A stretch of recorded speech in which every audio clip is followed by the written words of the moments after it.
Dear Lord, I want to thank you for this opportunity of studying together. Two groups separated apart, so many miles, so many kilometers. But the technique is making it possible to join together in fellowship. I thank you for that, and I praise your name for this opportunity and this the technique that makes it possible as a movement also to come together every week again, to be connected with each other through the internet. It's really a rich blessing. Without this communication and these techniques, it won't be possible for this movement to exist. And I thank you, Lord, that you brought us together this day, and I pray that this hour of study may contribute to a better understanding of who you are, what the character of your kingdom looks like, because I think that's the purpose of our studies in the end, that we understand not just the earthly kingdoms, but to compare and contrast them with your kingdom. And when we understand the earthly kingdoms, we understand your kingdom and the character of your kingdom better too. I pray that we have a proper discussion, a conversation. I pray that you bless our conversation, that you join us this hour. I pray this all in Jesus' name. Amen.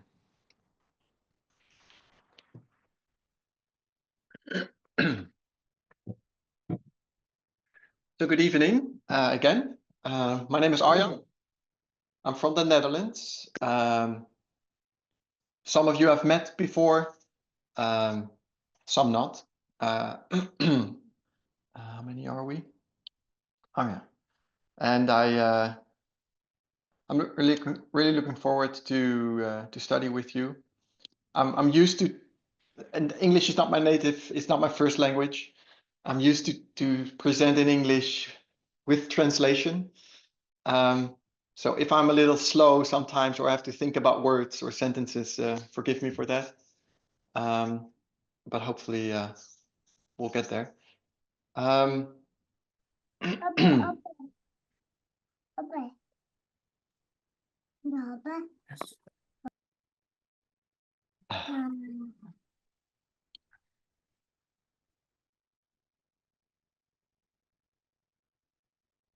Sorry about that. No, that's okay. I was just checking something. It has been recorded. I didn't hear the recording sound somewhere. Wow, that's a very good point. And I haven't seen that either. Let me just see if it is. It is. Yes, it is being recorded. Yes, I see that now. I just was looking for it. It is, yes. All good. Okay, thank you. Voila. I want to start with a short introduction. We, as you know, we're in the within our movement studying together. There's some Sunday law messages as we call them, and I happen to be one of them. In my presentation this morning, I'm not going to repeat what I did in the past. So in January this year, I did a 3-part series in Germany. And in my studies today, I'm assuming that you've watched those presentations, because I'm not going to repeat those, at least not in detail that I shared it there. I will do a short review of it, and I hope we will all be able to have a proper discussion or question and answer after that.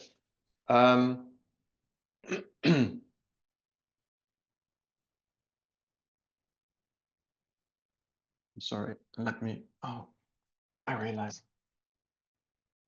I'm not fully set up, but anyway, I'll do it.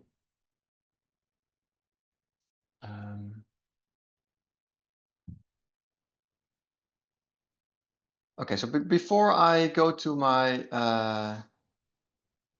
the line that I talked about in Germany, I want to start with a line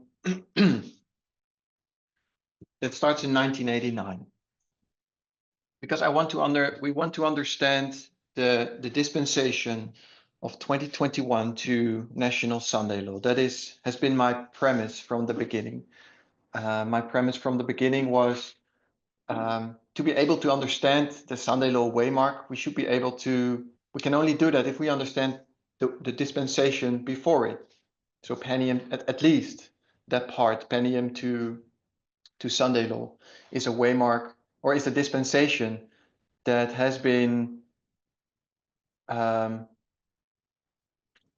my premise was it hasn't been fully understood. We started going into Sunday law messages, so we started to talk about the Sunday law. Of course, Elder Terry had her presentation predicting Sunday law July 2024, and then as a movement we started talking about Sunday law. What is Sunday law? Why is it Sunday law, etc. And my premise has been from the beginning, like, but why are we talking about the Sunday law if we have no clue about the previous waymarks like Penium of Boston, Concord, Exeter? There hasn't been this, as far as I understood back then, and I guess still, is that we haven't, we did not do that in the right order. That was basically my premise. Like, shouldn't we go back first and understand Penium, understand Concord, understand Exeter, for us to even be able to understand the Sunday law? And I think that's still my premise.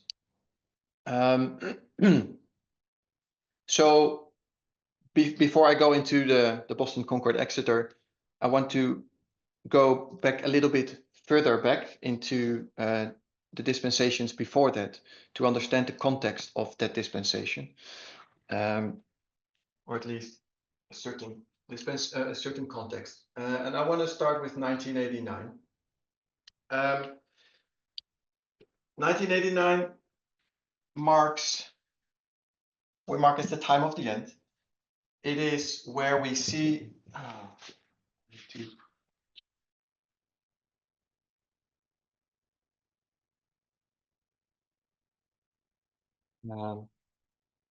this is where we see the King of the South come to its end. We see a deadly wound, we see a death, we see this happening in this time. We see that the United States as a world power, together with the USSR, were in a, you could call it a bilateral, it was a bilateral world power, so to speak. It was, you had the Cold War, and the two world powers were there together. Then the USSR comes to its end, and then the USA is left alone as the only world power. And it starts to use that world power as a unilateral world power. And I think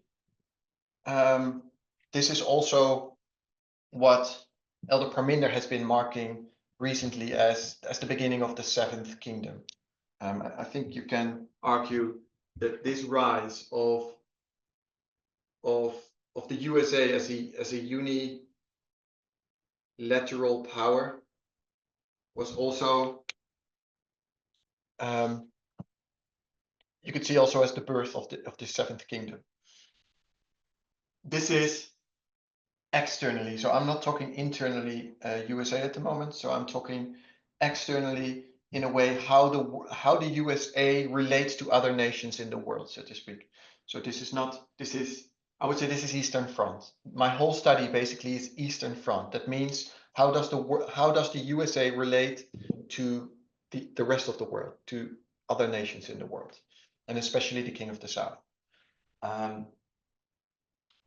Elder Terry's studies have always been on the, or primarily that was her primary study, was on Western Front, so internal USA, about really like Sunday law, like what the Sunday law waymark, as Ellen White talked about it, and this waymark, this symbol, it's something internal USA. So there's things happening within the United States. There's this war within the United States happening. this is what the Sunday law is. But at the waymark Sunday law, at this point, there's also certain characteristics that we mark externally on the Eastern Front, how the USA relates to the rest of the world. And I think that's this story, the story that I have been presenting so far. And I think it's important to distinguish the two from each other, that it's two different stories, but they need to be in sync with each other, so to speak. So the United States becomes this unilateral power. Arjan, can I ask a question, or do you want to leave questions to the end, or do you want to just? If it's a question on to clarify something, that's fine. Yeah. It is to clarify something. So when you say in sync, what do you mean by that? Do you mean the waymarks have to line up?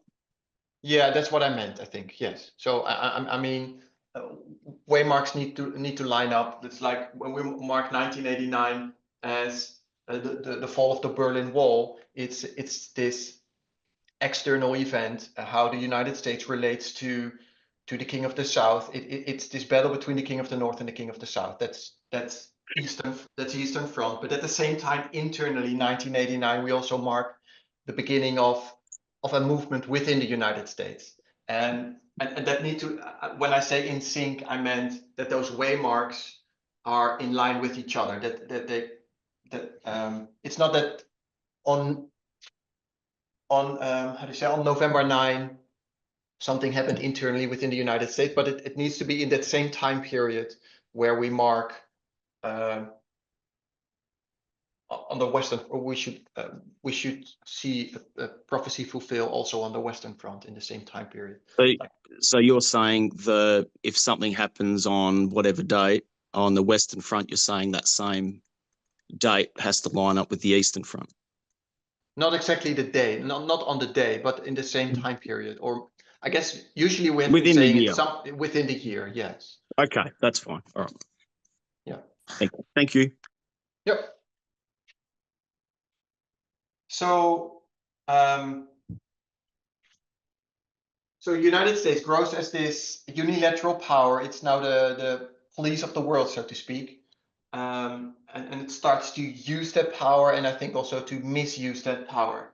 Then 9/11 hits, and I would argue that 9/11 shows that the USA is actually vulnerable, and you could even argue perhaps weak. That it's so. I'm going to write down USA weak, but I mean perhaps more vulnerable. It is not as powerful, and they're still vulnerable, and that is demonstrated here at 9/11.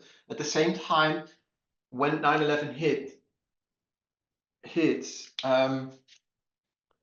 they're going to use that unilateral power even more, or misuse it in a way, especially when they want to invade Iraq, because they do that with disinformation.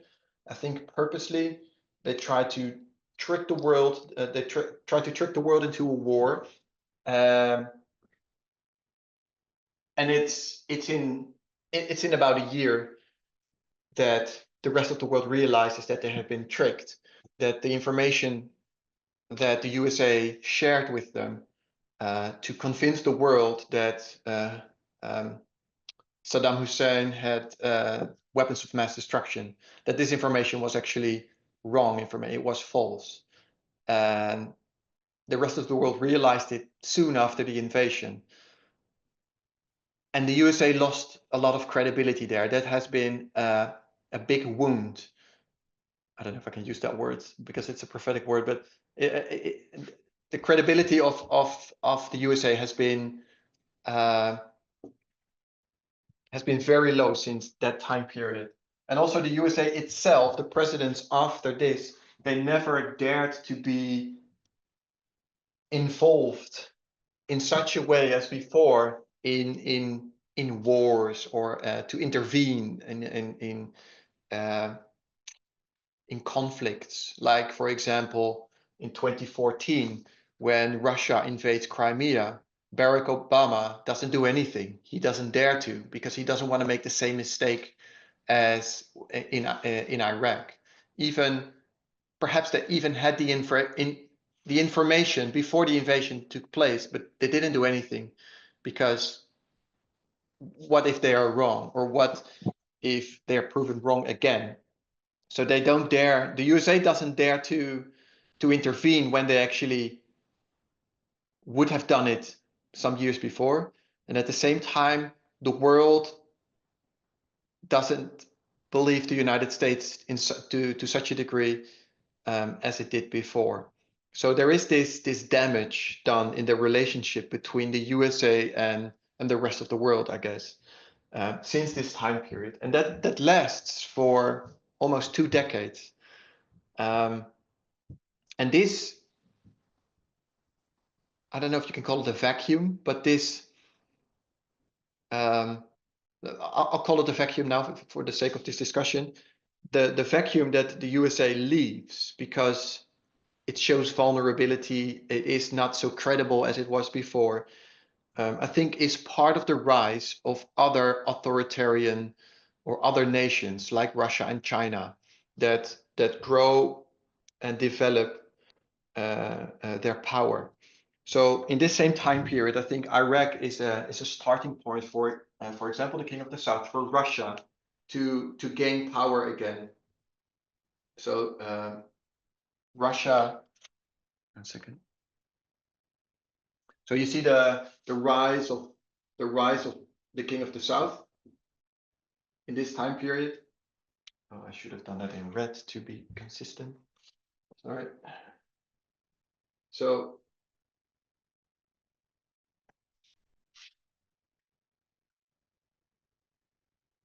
you see the King of the South, a rise of the King of the South, and you see in this time period that the King of the North, or the United States, as a unilateral power, loses credibility, loses power in such a way. Of course, it's still the United States, it's still powerful, but not to the degree that they want, or to the degree that they were. And that's because of the situation. I guess you could say it's because of 9/11, and it's because of what happened after 9/11.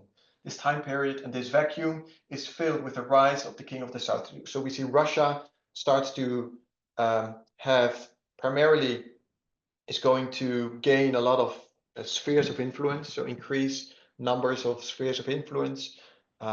It's going to be different from here. They're not taking them in as a within the country, so it's like worldwide now. So it's not like their neighbor countries like Ukraine or Azerbaijan or Poland, as it was before part of the USSR. Now it's worldwide. So now they have influence in Venezuela and Cuba and Libya and Syria, etc. So Africa. So it's now a worldwide spheres of influence, and that rises into power. And I think we argued that 2019 is the point where that is at its highest point. So this is where Russia is showing that it's a world power to count with, and that it's, my camera is blurry.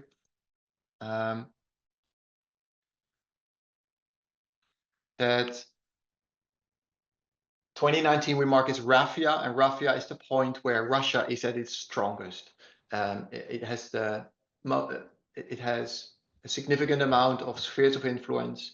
It is winning on those battlefields, so to speak, prophetically speaking, with the King of the North.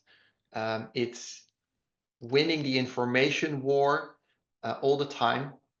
The United States is way behind when it's about cyber warfare and information warfare against Russia. I think we've done studies on that.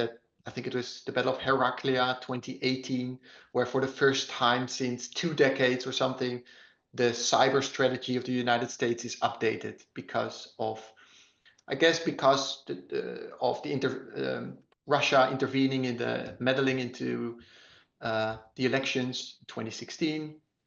The Americans started to wake up to the idea like, oh, wait a minute, maybe we should change our strategy here.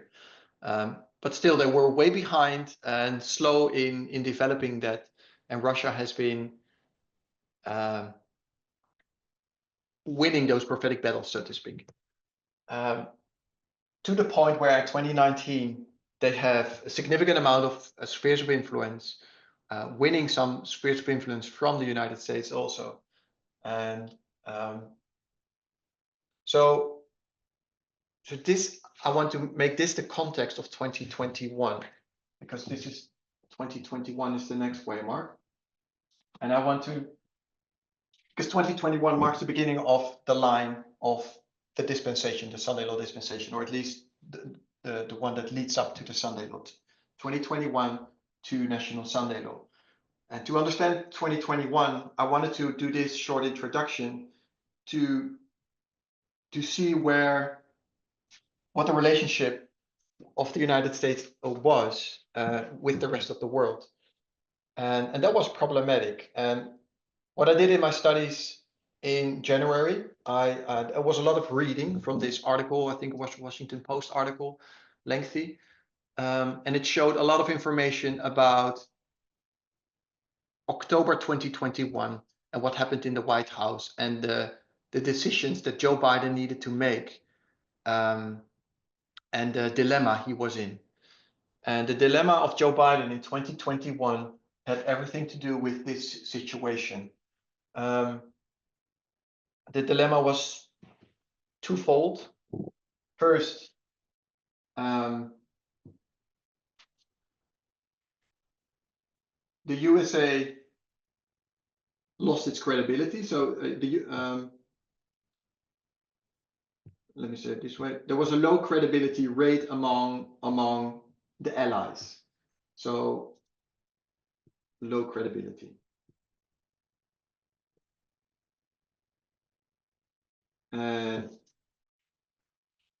So the rest of the world didn't dare, or no, I should, how do I say that? The rest of the world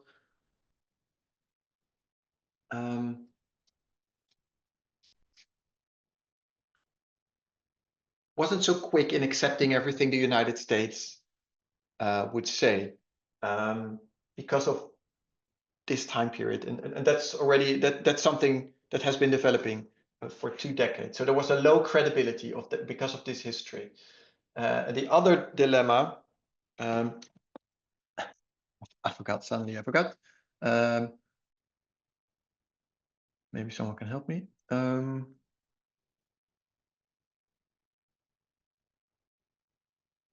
I have a mind blank. Can you give us a hint? Yeah, what? Well, no, the dilemma that Joe Biden was in October 2021. So there was this. Oh, come on! No, I forgot.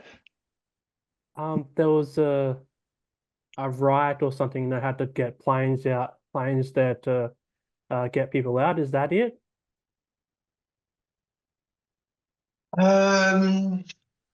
With the intelligence services telling him that the Russia is about to attack Ukraine. Is that where you're going? Yes, because he is Not- going to share not- intelligences. Yeah, not brave He's enough going to. The world didn't take much notice of him, because of the loss of credibility before with the Iraq War. Is that it? Exactly. Yes, and what if he's wrong again? yeah, so he is struggling with this idea. Like he's running into the risk. Like, okay, he receives information from the intelligence services. He believes it's right, but now he is he has this problem that the rest of the world isn't so open to the information from the United States when it comes to these issues, because they have made mistakes before. So he needs to be very careful But he makes the decision to do something. Like in 2014, Barack Obama, he had some information. And he said, like, no, I'm not going to do anything with this because I don't want to run into the same risk or the same problem as we did in Iraq. And Joe Biden said, no, we need to do something here. We need to talk with our allies, and we also need to start talking with Putin and tell Putin, hey, we have everything, we have all the information, we know everything you're about to do. Because in October they had the information about basically everything in regard to the invasion. It was about very detailed information, so that the information will be twofold. They wanted to take Putin wanted to take Kiev, the capital city of Ukraine, topple the government and replace it with a pro-Russian government. And secondly, Putin wanted to take a big chunk of Ukraine, the eastern part, and add that to the Russian nation, the Russian empire, so to speak. So in the end, in Putin's mind, in the end of this invasion, Ukraine would become a very small, insignificant country that would be pro-Russian. That was the mindset. And all that information was available to Biden in October to the intelligence services. And Biden started to share that information slowly, step by step, with his allies. And the allies, were slow to accept it, or actually only accepted it or realized that Biden was true when the invasion happened in 2022. But Joe Biden started to say, don't trust Putin. You cannot trust him. And now I realize what my second point was. It took some time. In this time period, in this vacuum, the King of the South rises in power, not only in spheres of influence, but also in winning the narrative. Because Putin has been really good in, how do you say that?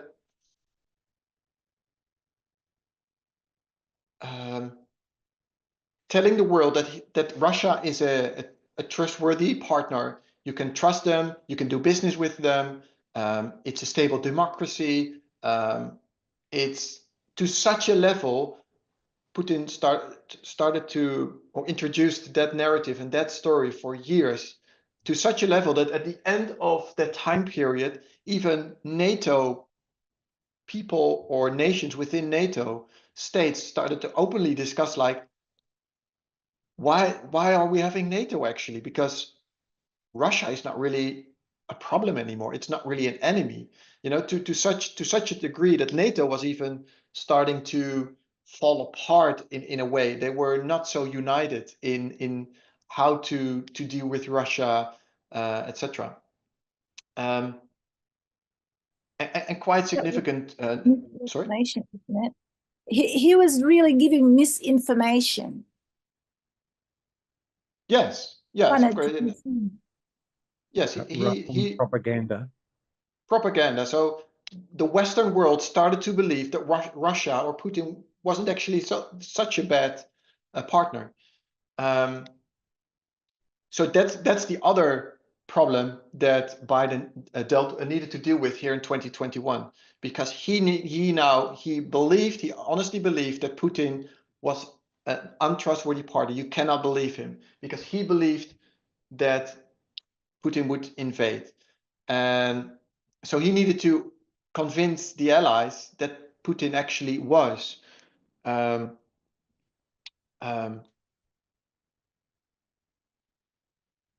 do you say it? Untrustworthy. And you can, because Putin was saying, no, we're only having how do you say that? Military training. If we invade Ukraine, it's only to train the military, and that's it. And Biden said, no way. He's going to invade. We need to prepare for a war, for a full-scale invasion. And the rest of the world, like, significant countries like France and Europe and Germany, they continue to talk with Putin as if it was a person on the same level. If you could talk with him, you can trust him.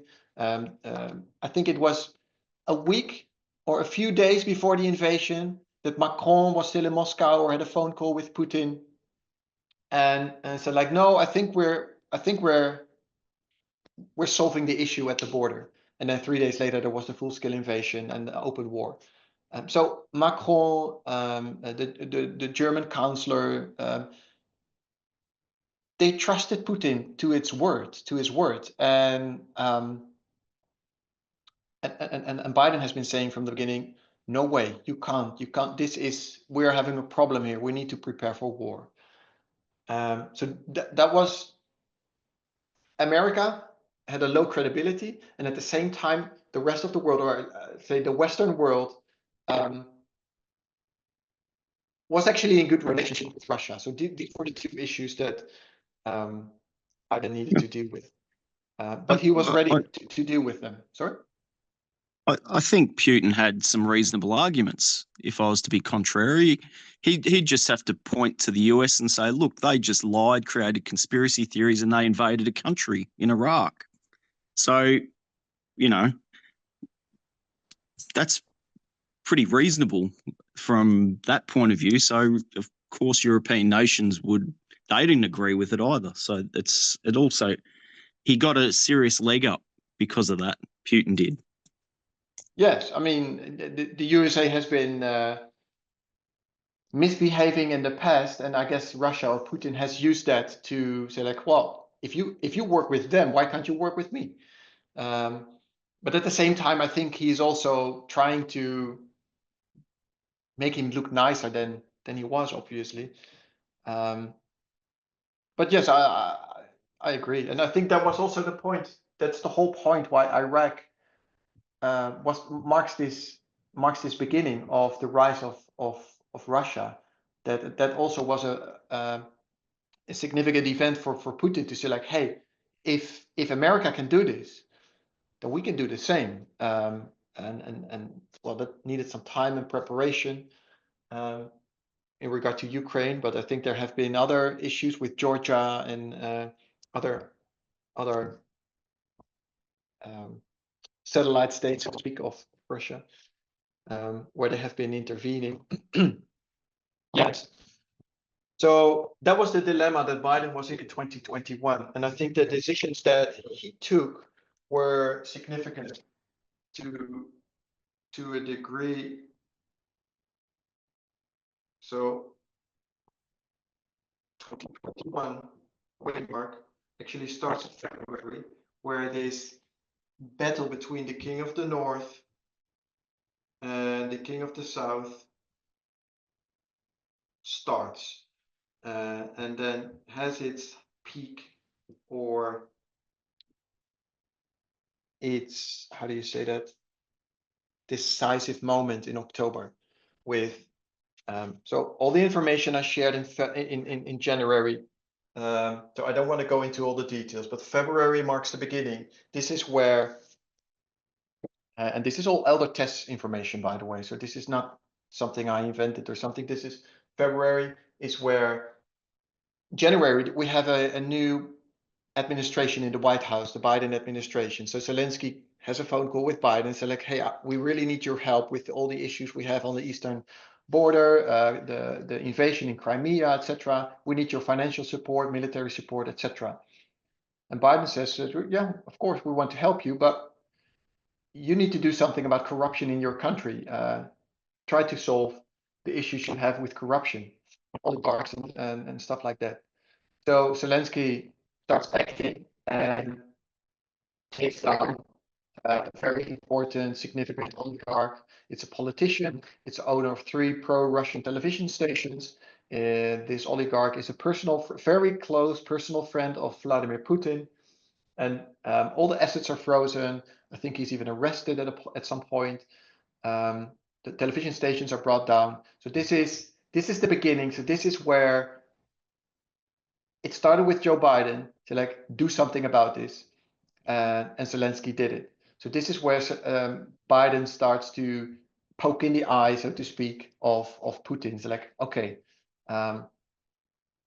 it is this oligarch was a significant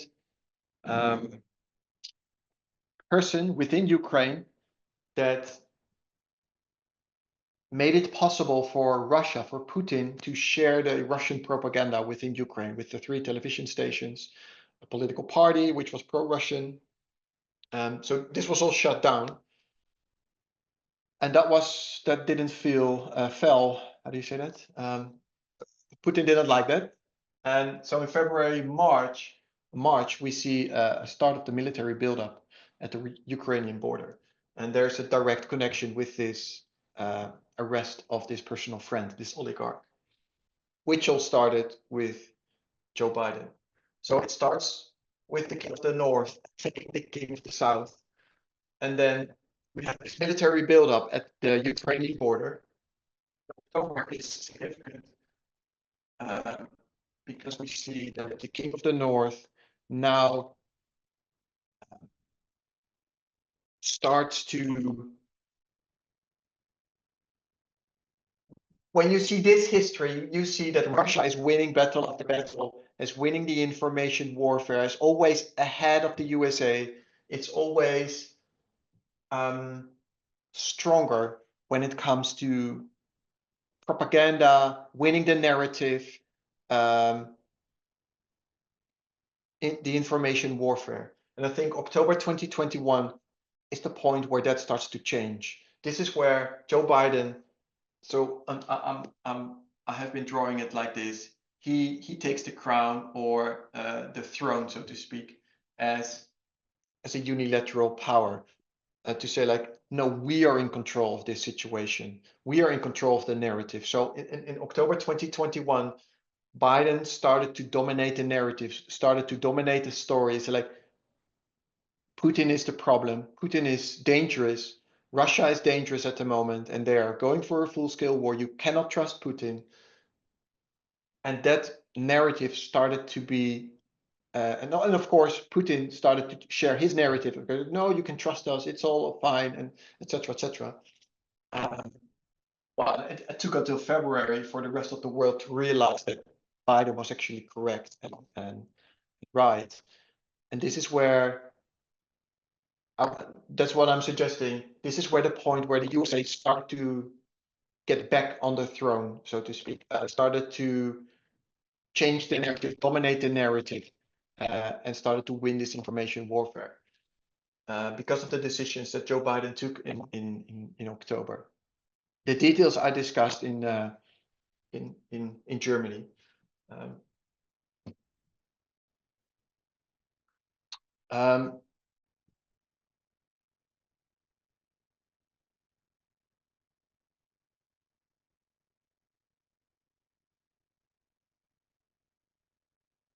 So that brings us to February.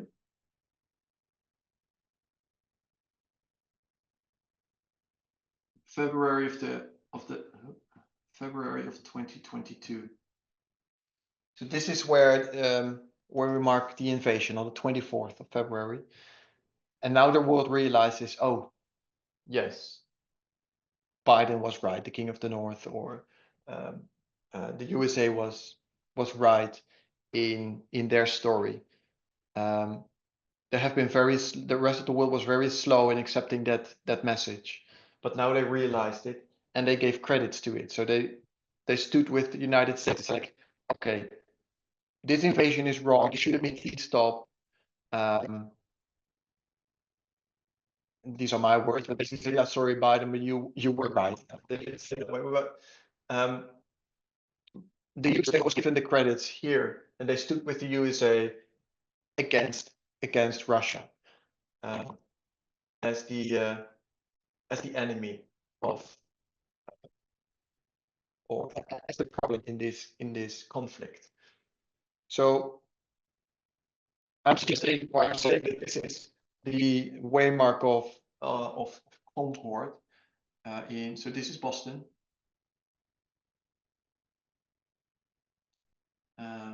This is Concord. And I want to address 4 dates for events, I should say. So that's the 21st of February. The 21st of February is 3 days before the invasion. And 3 days before the invasion, Putin, there's this declaration, Declaration of Independence,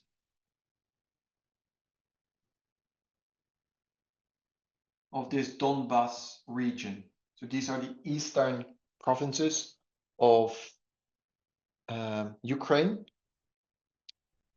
And Putin declares those provinces as independent states. And then 3 days later, he invades those provinces. So technically, in Putin's mindset, those provinces were not part of Ukraine. So Ukraine is not invaded, basically. That's basically the story. He declares them independent, then he takes them and he wants to annex them, because that's what happens here. I'll go there later. But here on the 30th of September, Putin declares those same provinces as part of Russia now. So he annexes those provinces. But before I go there, I want to go from the 21st to the 25th. So the 25th of February is where we see the United Nations Security Council coming together, where Russia vetoes the resolution. So there's a resolution in the Security Council, and the resolution says basically this invasion is wrong, it's illegal, it should immediately stop. Russia has no right to invade Ukraine. You should understand that the United Nations Security Council, this Security Council consists out of 15 nations. 5 of them are permanent members. That's America, that's Russia, it's China, it's the UK, and it's France. And those 5 nations are permanent members. They also have veto power. That means if one of those 5 members is, when there's a resolution and they vote for a resolution, and one of those 5 members says no against it, the resolution is not accepted.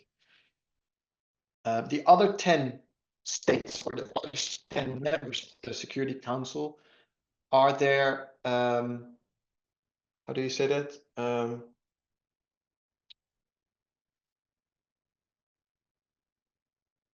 Not the word, but they rotate the seats every, is that the right word? Every first or 1 or 2nd year, those seats are changed by other members.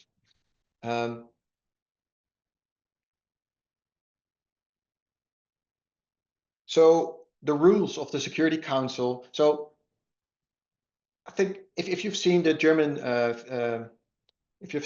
presentations, I showed a short video of the 25th. What happened at the 25th? You saw the voting of, there was the resolution, who voted for, who voted against. There were some that abstained. So this whole dynamic, you could see that. And at the same time, and then we noticed that Russia was vetoing this resolution. The rest of the Security Council was very upset about the war, the invasion, but also Russia vetoing this resolution. That they came together, they stood in front of a camera, and they said, what's happening here is wrong. We were not able to accept this resolution because Russia vetoed it. But we as the world, we represent here the rest of the world, or we represent the rest of at least the rest of the Security Council. It's like, we don't accept this invasion, and we don't accept that Russia vetoed this resolution. And it was America standing there with all the other nations around it, together with America. So when Russia vetoed this resolution, they actually broke a rule. It is in the United Nations Charter. The Charter is basically like the constitution of the United Nations, so to speak. It's where all the rules and regulations and how of the United States. Let's call it the Constitution. And it has different articles, and it describes how certain commissions, how the General Assembly operates, how the Security Council operates, etc. So Article 27 is one of the articles that talks about the Security Council, and it regulates the voting system of the Security Council. Article 27 talks about when the Security Council comes together, when there is a vote, how that is organized, that those 5 member states have veto power. But there is one thing that also says, it's also noted in this article, is that when a nation, when a state is part of conflict, this state is not allowed to vote within the resolution. So in this case, Russia is part of the conflict. It's actually the reason for this whole problem. So when there's this resolution in the United Nations Security Council, Russia is not supposed to vote because they are part of the conflict. But Russia votes anyway, and they veto it. So they stop basically the resolution. And that's actually according to the rules. The rules say when they come together, a state that is part of the conflict is not allowed to vote. So this article consists out of 3 bullets, and it's actually the 3rd bullet that is the primary one. It says how the voting works, that there's 5 member states that have veto power, and that a nation within that is part of the conflict is not allowed to vote. That's all part of the 3rd bullet. So you have Article 27.3 that here is broken, so to speak. And you see that the United Nations Security Council, and even after this, you see that because this resolution is not passed, it fails. Now the Security Council comes together again, and they have a vote, and they say we want to bring this issue to the National Assembly. So that is the that's the the General Assembly of the United Nations. So this is where all the nations of the world are assembled, and they're going to have a vote there as well. And it was widely accepted that basically this resolution was now brought to the National Assembly, and there it was. You cannot have a veto power in the National Assembly. There it was voted for. So there it was accepted. But it has less, how do you say, meaning, or it's less powerful when it's accepted at the National Assembly than when it's accepted in the Security Council, I think. Although a resolution in the Security Council is not binding, but it is in some way significant. So I'm only saying this is a representation of what happened in February. You can suddenly see that the world stands up and says, we are against what happened here. We are standing with the United States. We're giving credits to what the United States has been saying since October. We can say, yes, we are standing with the United States against this conflict, against the King of the South, against Russia. So you can see the world, or the Western world, coming to Concord here. I think it's even better illustrated within NATO, because NATO was very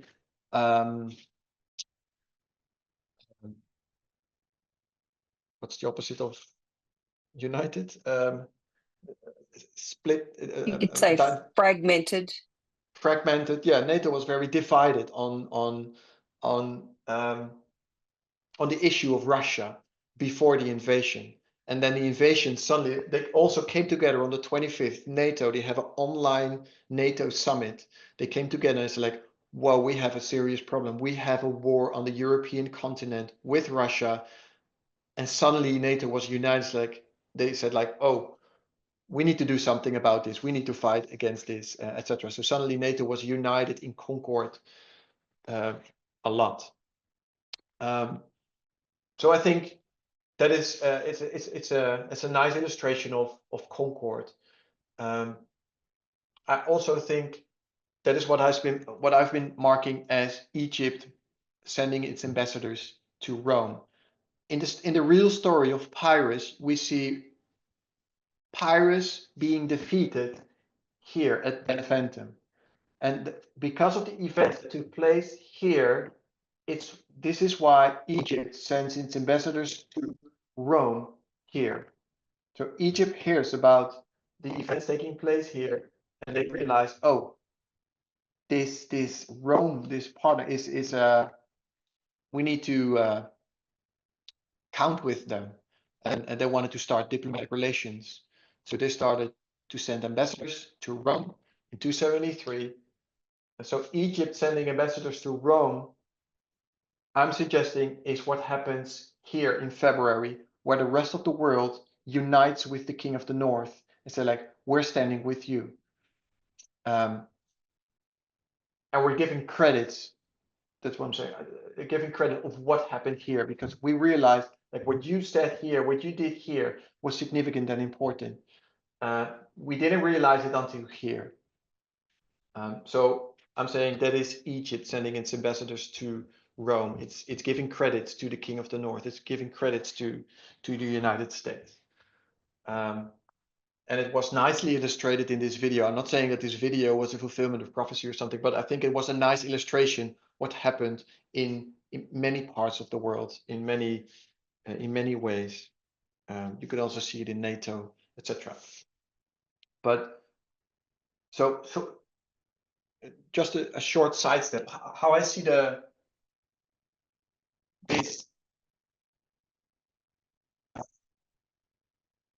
Eastern Front dilemma is where you have the USA and you have Russia. Let's say these are the two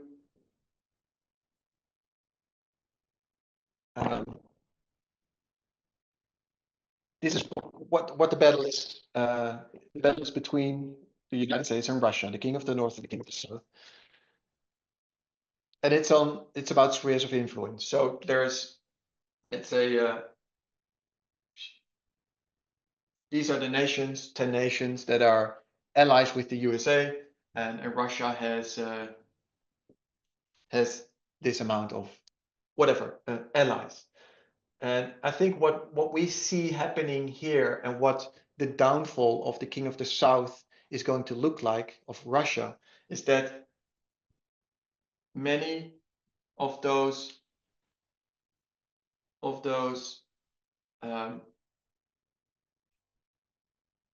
allies starting to change position, so to speak, so that you see Russia becomes less and less powerful to a point where, and I guess we mark that as worldwide Sunday law, is where the USA is in full control of the world, so to speak, has the rest of the world behind it.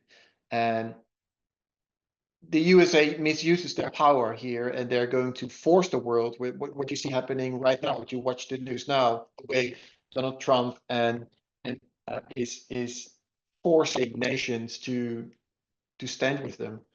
Even Russia itself is becoming close here now. That's what we're going to say. I think this is the beginning of that, because Russia was this significant, strong world power, and I think 2021 is the point where that starts to change. This is where Joe Biden starts to sit on the throne and say, like, no, we are taking control now. And I'm also 2021 is on the bigger line of the 144,000. It's the Exeter before the Sunday law, before the National Sunday law. So we can see a little bit in Exeter. When we look at Exeter, the 2021 Exeter you can see what is going to, you can see it. You can see Joe Biden taking control of the situation, winning the narrative, and changing its position in regards to the King of the South. And that is, I have been saying, I haven't said it in this presentation yet, but I've been saying in Germany that an Exeter is always a mini version of the bigger waymark that follows it. So I'm saying 2021 compared to the Sunday law is Exeter. So it's Exeter of the Sunday law. And what you see happening here is a mini version, so to speak, of what we are going to expect at national Sunday law, and even more at worldwide Sunday law. So that was a short side note. Was there someone that wanted to say something? Yeah, maybe I should leave that question for the end, but I've never known the formalization or that to be a mini Sunday law, as in the way, like, it's a prediction of the Sunday law, but I'm not sure. That's just how I see it, how it could be a mini version of the Sunday law. Okay, yes. In my German studies, I gave some examples. I think also the ICM, Elder Parminder, suggested like for example, the loud cry or the midnight cry. Why do people cry at a loud cry? Do they cry because they see something in the past? They suddenly understand the past, and then now they understand the future, or they read their Bible and they know what is going to happen in the future. What is the reason why they cry now? Like, why is the moment that they at that point start to cry? And I think what Elder Parminder suggested there was because they see it already happening. They look at the world, they look at the situation, and they see it happening right then and there. And that tells them something about how that's going to develop even worse, but they actually can see it there. So, and I translated that in whatever, I mean, you can translate it whatever, but I said it's a mini version. You can actually see it then and there. So you know what is going to happen at the next bigger waymark, perhaps even more serious or more significant, or and I think I gave some examples in my German presentation. But no, I understand that it's not a characteristic that we've always placed on that waymark. So it is perhaps my premise, or but I'm open to discussion on that subject, and I think that is. Maybe we talk about it at the end so you can keep going. That's fine. Yeah, that's fine. So I'm going to September here. So here in February, we see this invasion taking place. We see that this invasion, as Putin had it in mind, fails. He's not able to take Kiev. He's not able to take the eastern provinces. He thought he would be able to take Kiev in a few days, take those provinces in a few weeks. And in September, or actually in August, the Ukrainians started counteroffensive. And much of the territory that the Russians took in this time period, the Ukrainians start to take back. They win significant cities back.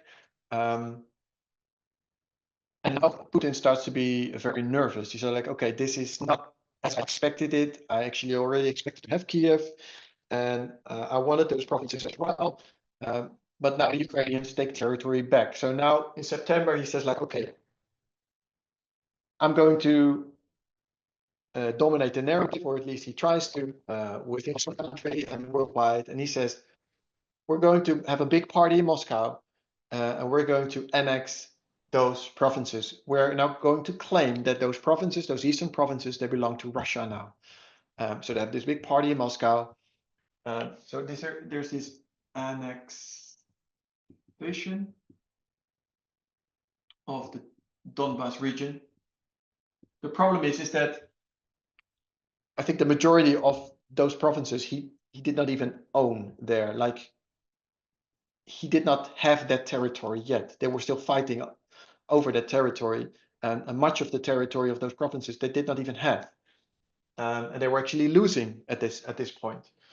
So he claims those provinces like they're ours, and at the same day, the United Nations Security Council comes together with a resolution, and it's like, this is all wrong. This annexation is wrong, and the referenda that took place within those, because they did some referendum in those provinces, they asked the people, would you like to be with Russia or not? Well, was not quite a fair way of doing that, because people were not having free elections, so to speak.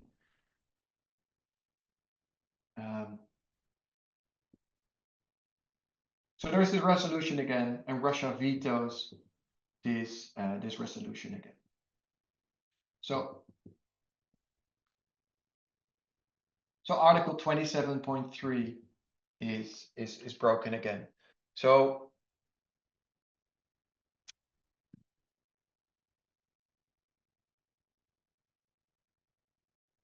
about this waymark, there's several characteristics that we mark there. We have the number 273, we have Concord, we have Egypt sending ambassadors to Rome, but it's also an increase of knowledge. And usually what we mark at an increase of knowledge is that all the information is available. All the information is available for us to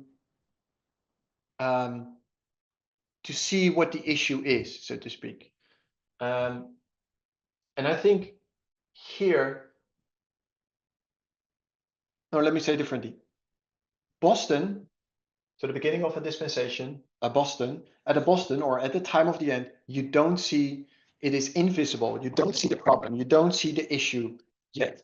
So it is, here it is invisible. And then at Concord, you see it. You see, I think we've done, for example, with William Miller in his internal, of course. There's not much or nothing to see in 1798, and in 1818, the information is available. It's not there yet. Nothing is being done about it, but the information is available.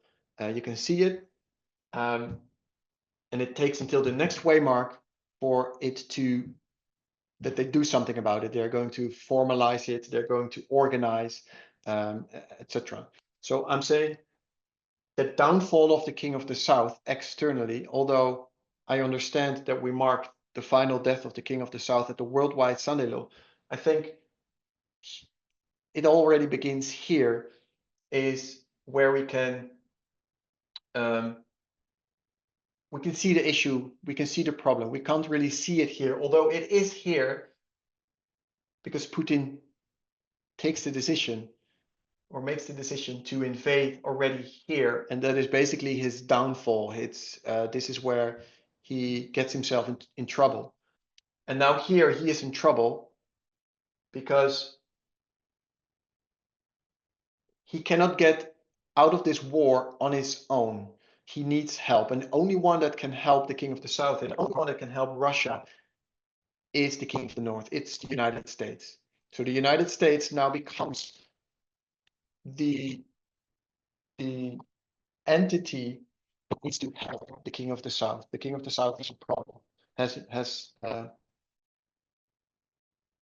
problem. And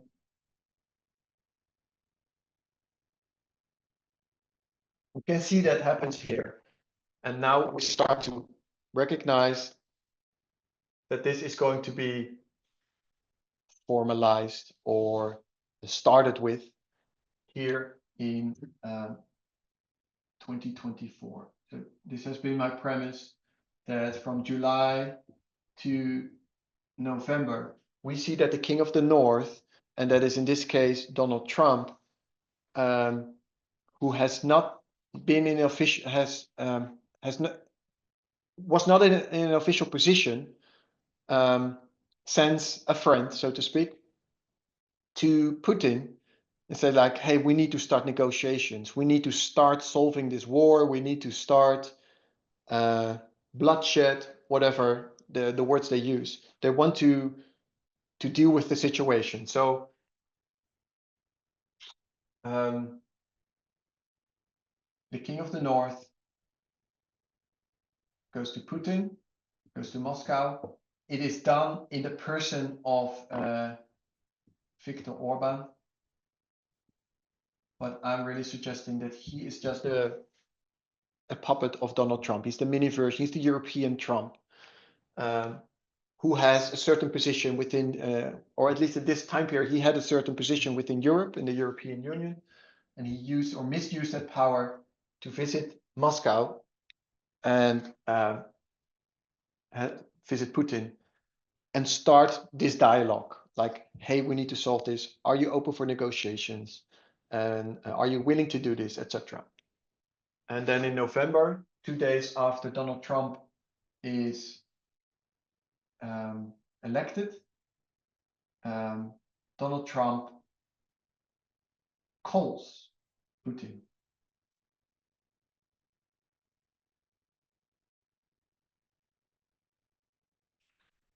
And basically what they,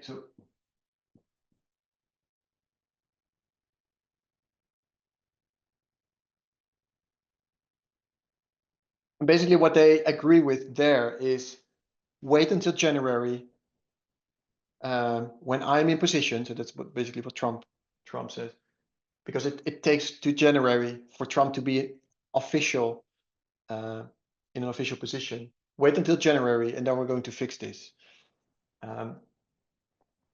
So here we can see the first steps of solving this issue. It is, you can see what is going to happen here.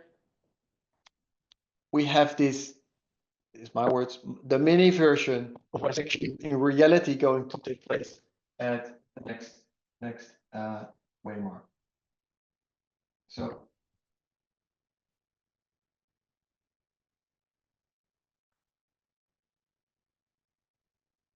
this is in a nutshell, and it was a very small nutshell, what I did in Germany last this year, last January. And so this is the story of the Eastern Front, where we go from Panium to National Sunday Law. In the meantime, we're now March, we're getting into April soon. We've had several presentations. Elder Terry has developed her presentations, and some new ideas have been introduced. I've needed to think about those things as well. So one of the things is, well, actually the final there, because in January I presented this as the death of the King of the South at the National Sunday Law, and I think that's what we've been saying previously. So I called this, we said, Deadly Wound 2021 Death, National Sunday Law, or Sunday Law. And then in Fiji, the idea started to be introduced that actually the death of the King of the South is not National Sunday Law, but it's worldwide Sunday Law. And that what I call death of the King of the South cannot be marked at this way. So the study that Elder Terry did on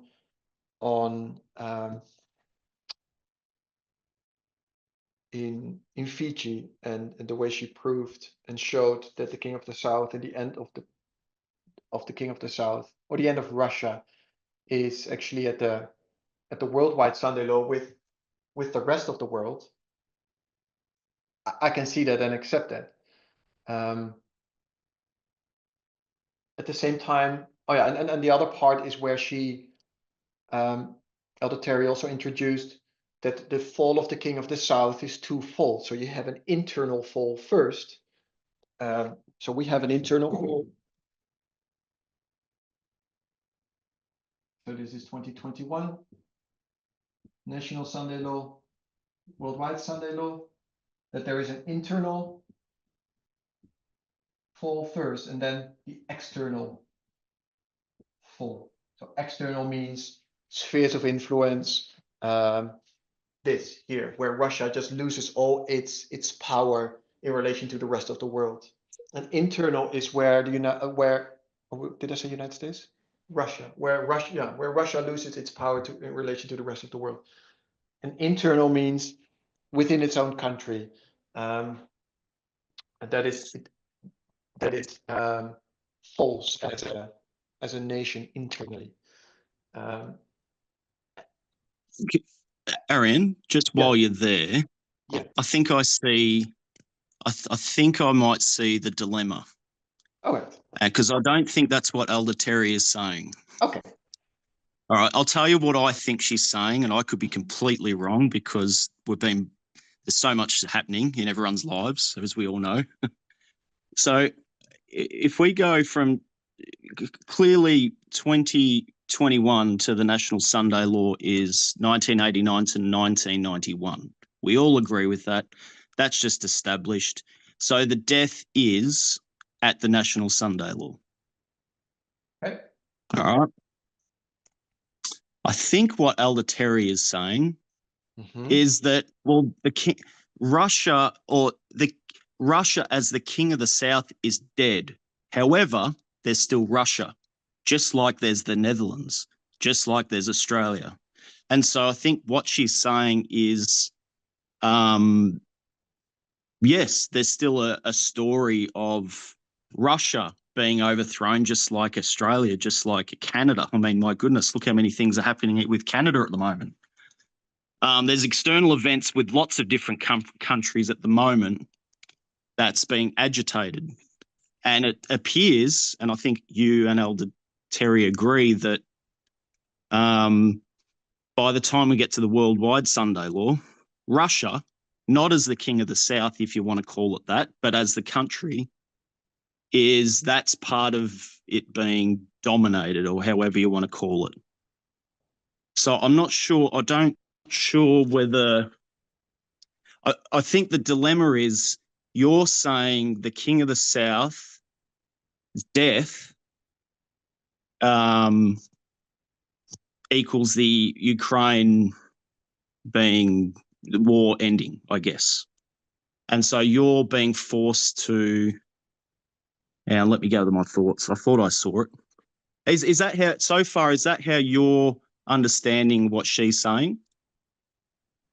Yeah, or yes, do you think yes. because it sounds like it's the king of the South dies in two ways, but the king of the South doesn't go beyond that point. Yes, I get it, and that has been my understanding. I'm not sure if Elder Terry said it that way, but that's what I got from it, or at least that's how I wanted to see it. Perhaps I don't know that the king of the South is no longer here, but Russia is still there, just like every other country, because it's the history of the worldwide Sunday Law. There's all these agitation. All these countries are starting to either agree or fall into place, even though they don't agree. Yeah, I think also, and so this is really also still a dilemma, or still a struggle how to understand it correctly, is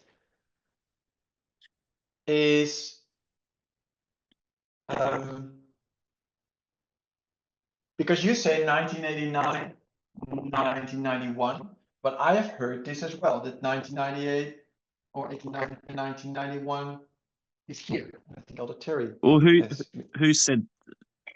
I've never heard her say that. Okay, that's okay. Yep. Can I just add something to that? Because I'm pretty certain I've recently heard Elder Terry say that the death of the King of the South isn't until the worldwide Sunday Law. Now, maybe I've misheard something, but that's what I thought it was.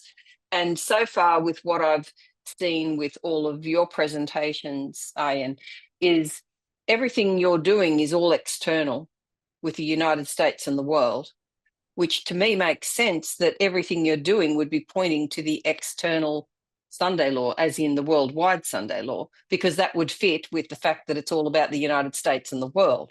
Whereas Elder Terry's presentations are all very much internal and, basically all about, the Republican flipping and basically the original basis upon which the United States was built is gone, and that's the national Sunday law, just for want of a better word.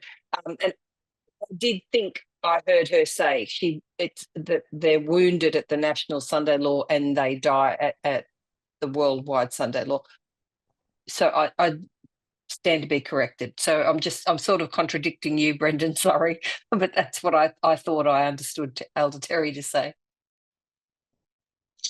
I know that the king of the who are we talking about? Pyrrhus gets killed, but then I guess her language would say, oh, but then there's a beheading or there's a process of that.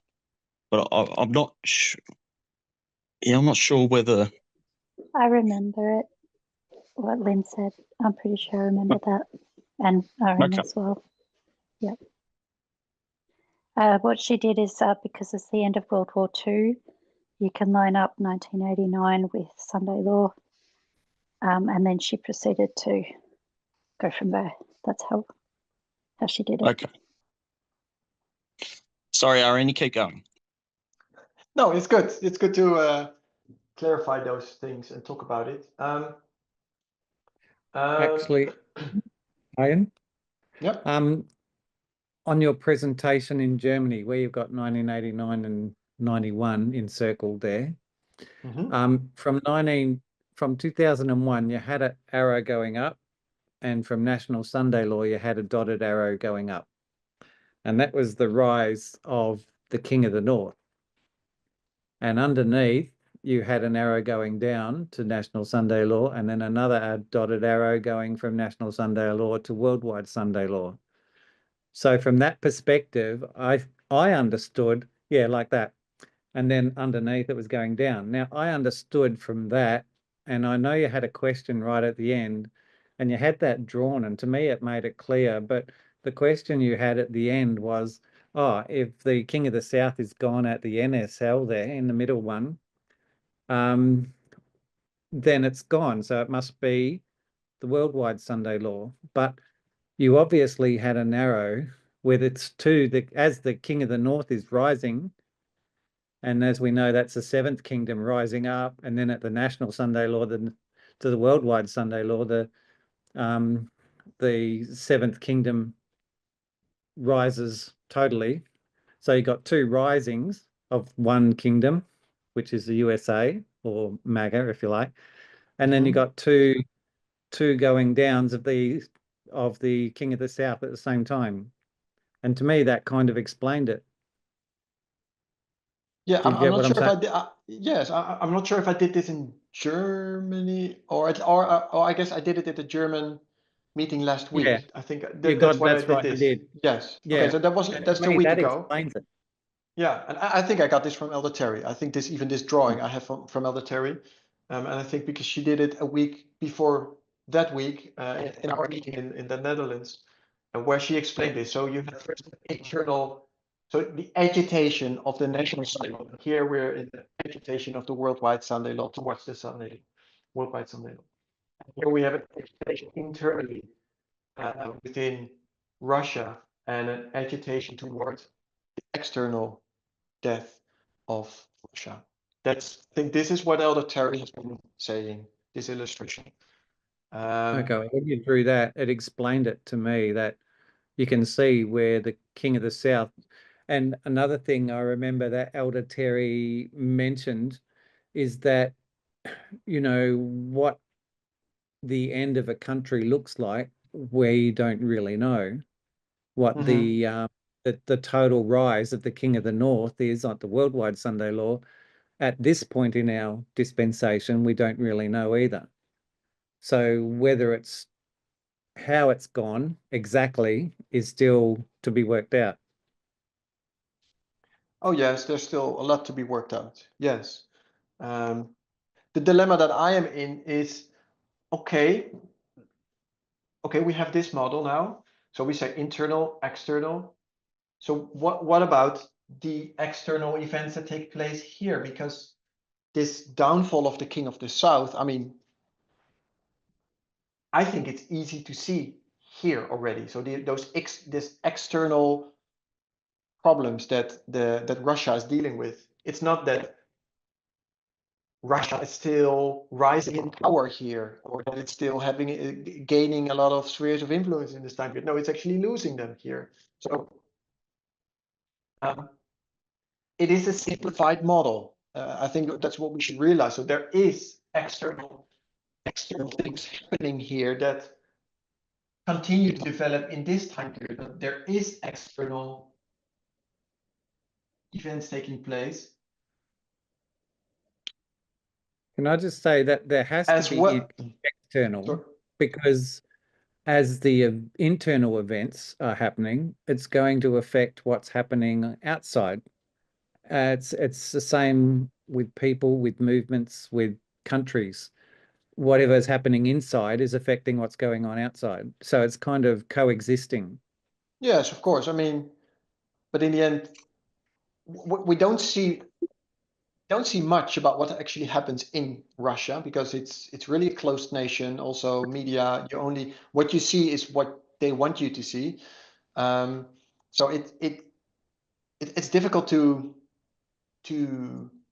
see what is actually happening, but we get some glimpses, of course. And of course, just the way Putin operates internally is what we also see externally happening here. He just invades other countries and stuff like that. So it's a really authoritarian regime internally, and also externally. You can see that here as well. Yes.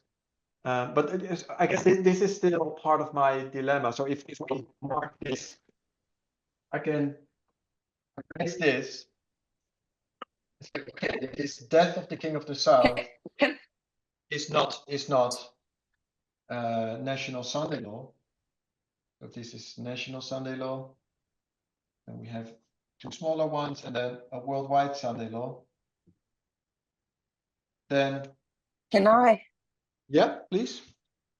I've been thinking about this, the Boston, Concord, Exeter situation. Yeah. If you've got the National Sunday Law and then you've got the Worldwide Sunday Law. And okay, let's assume that National Sunday Law was July for a minute in last year.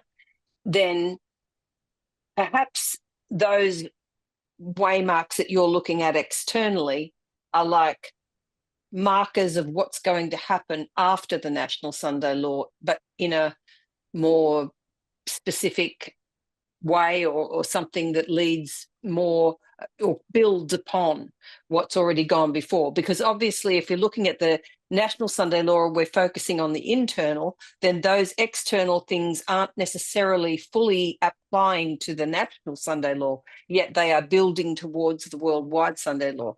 So I've been trying to sort of work that out so that I'm not breaking the pattern. But I guess if they are a shadow of what's coming, if you like, or like we have 2014 is a Sunday Law, so we have a Sunday, we can see that, the things that are the same that point to the Sunday Law now. So therefore, maybe those, that Boston Concord that you're bringing there, maybe they actually are relating to events that are coming that haven't happened yet. Yes. I don't know. It's just I'm just trying to work it out in my head. No, yeah, I get. Yeah, I understand, and I do the same. So if this is National Sunday Law, and there's an Exeter here in between, then still on the Eastern Front, on this level, there must be like a story to tell from the beginning to the end, and that's all external. So this is not internal. So there is an external story that you can tell about this dispensation. It's not that there's nothing happening externally. Although we mark internal, external, there is an external events happening, and I think they contribute to its death. That happens here. But the question is, what's the story of this dispensation, and then what's the story of that dispensation? And I think so. My original story was this is the story of the death of the king of the south, and it ends here. Yeah. This is external, the death. And so although I have events, and I think Boston, Concord. Well, we can talk about this. We can talk about Exeter, but I think the events they took place. You can take away the events; they took place, and I think they tell us a story. We should understand what is actually the story, the external events in this dispensation. I sort of don't disagree. In a way, I was sort of wondering if they were running concurrently, but that kind of mucks up the model a little bit. So that's why I was trying to think of. I mean, I think they're still relevant.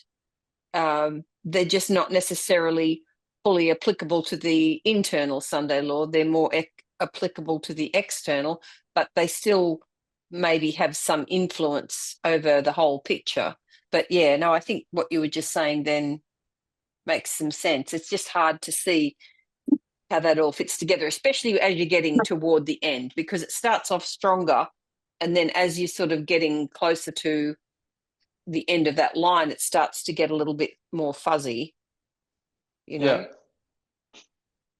I'm going to a question I have. I have a question in the chat.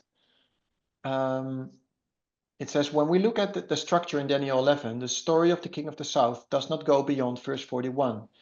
By the time we reach at verse 41, which we understand as the national Sunday law, the king of the north has already dealt with the king of the south, and it is now dealing with itself, the glorious land. So what is our basis to extend the story of the king of the south beyond verse 41, national Sunday law, through worldwide Sunday law? Good question. So yes, I agree that our understanding has always been that the death, or that first the king of the south needs to be dealt with, then the glorious land, and then the rest of the world.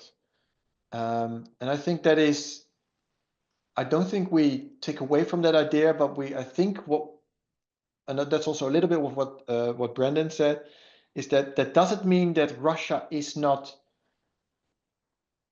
there anymore. So when we go back to 1989 and 1991, in 1991, the death of the king of the south really meant the end of the USSR. Like the USSR did not exist anymore, and the USSR was the king of the south. So the USSR did not exist after 1991. And so when we say the death of the king of the south is national Sunday law, I don't think we ever meant to say that Russia would not exist. I don't think we ever believed that if the death of the king of the south is here, then still Russia would be part of the story after the national Sunday law. And I think this is part of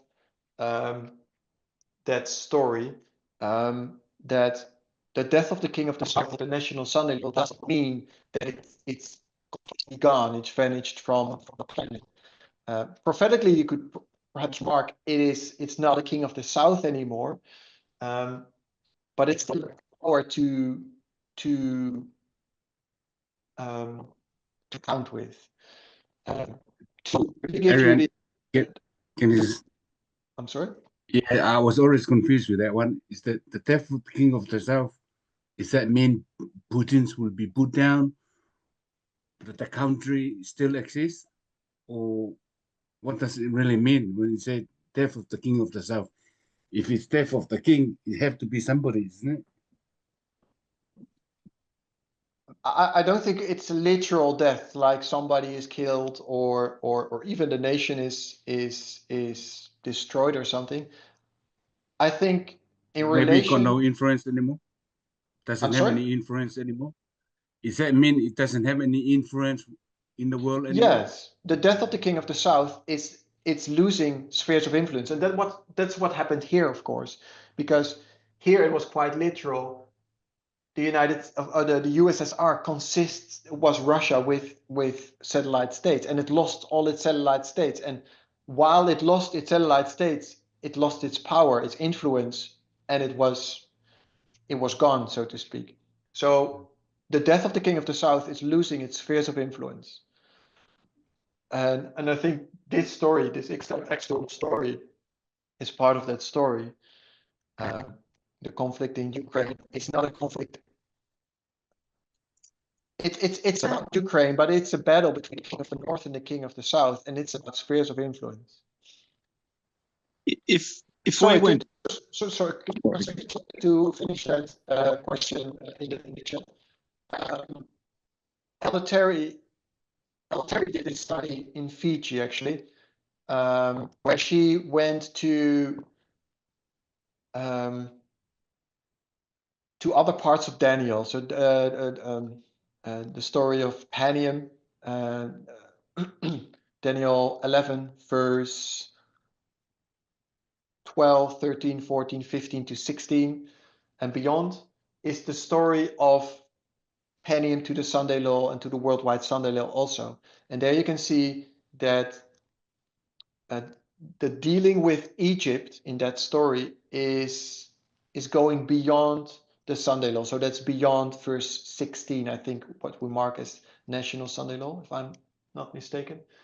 But I would refer you to Elder Terry's study for that to get a more background on the answer to your question. Can I say something, please? Mm-hmm.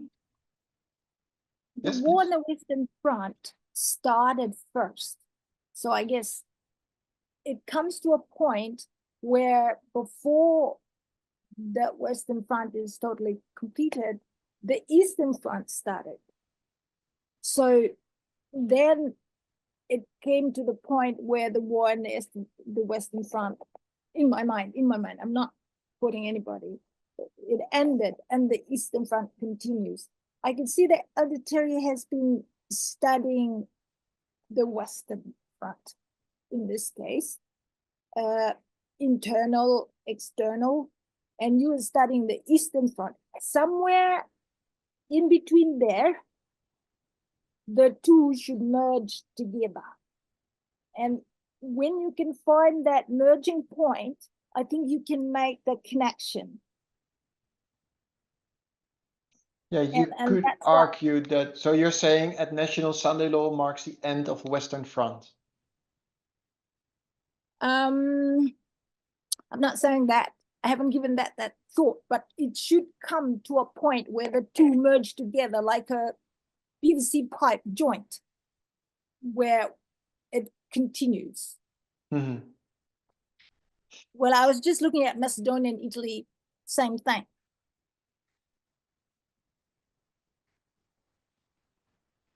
Yeah. Thank you.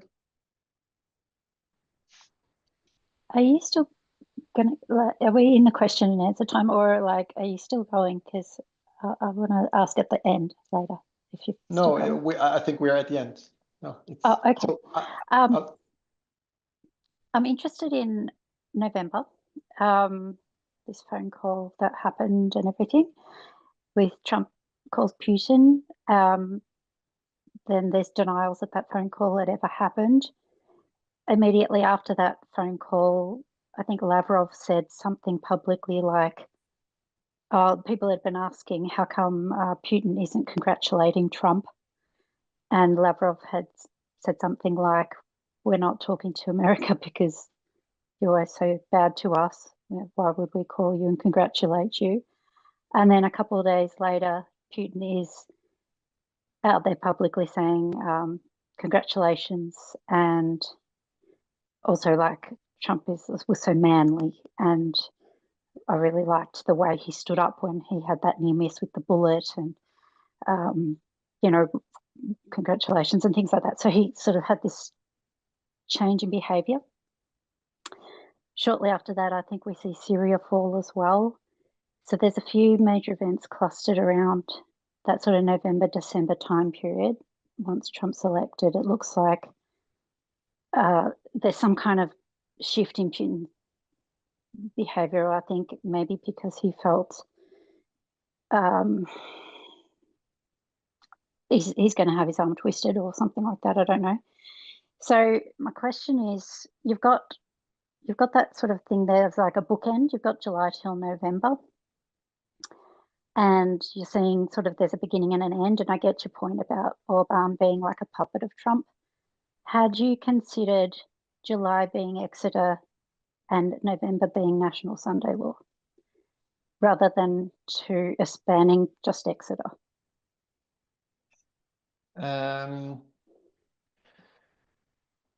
Yes, that was the end of 2024. That's why that was the conflict in my mind, because I saw the events happening, I saw the things, and I was just juggling between what are the options. And one of them was, if this is Exeter, then can this be National Sunday Law?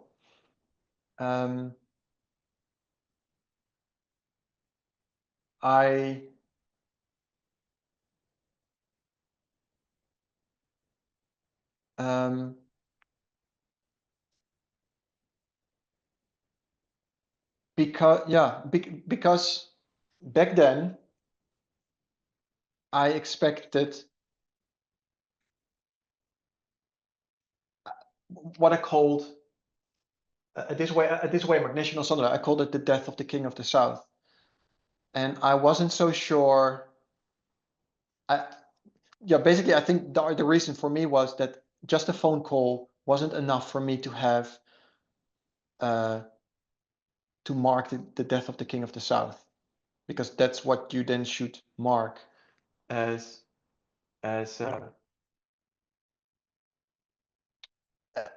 fulfillment. You've got May 13th too. May 13th. Yeah, it could be Exeter. What was May 13th? 2024? Yeah. Cheese, is it 3-0 or 1-3? Sorry? No, just to finish my point, or to answer Catherine's question.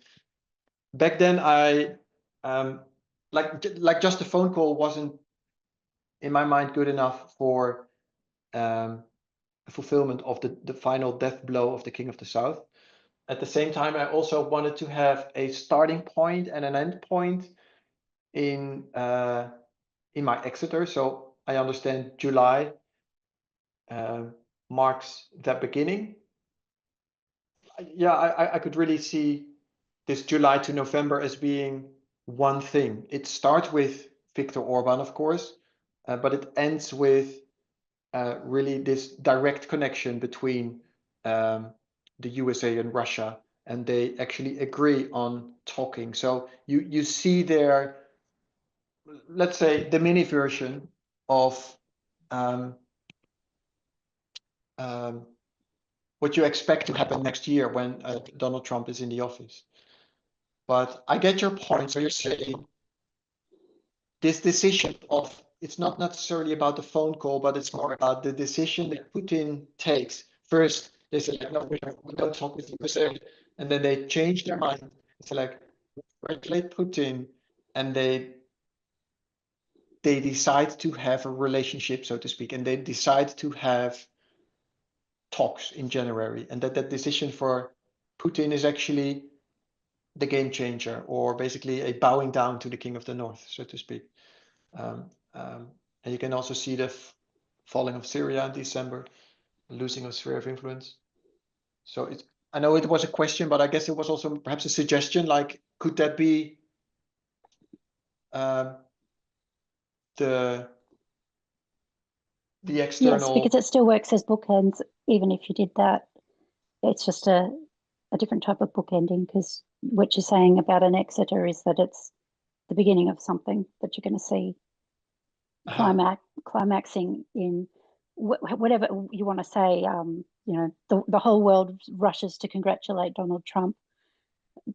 The writing's on the wall. I don't know how Putin would have viewed that event. So I don't know. I guess I can still say it bookended in a way, but I had wondered whether you'd thought of that. I guess it wouldn't have made sense before, given your expectations on Ukraine. But now that if we're going to be talking about a more prolonged period for the King of the South, whether that aligns a little bit, especially because you have written there external in red, So you're still looking at external as well, not necessarily just internal, but you could argue maybe both. I don't know. Mhm. Yeah, good but point. yeah. Good point. I think it was discussed 2 weeks ago when I presented for the Brazilians.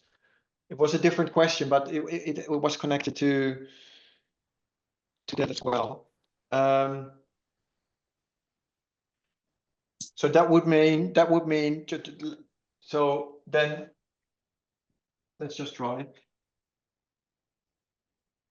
So you say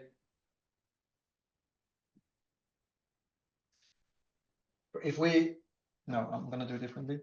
So if we book at Exeter,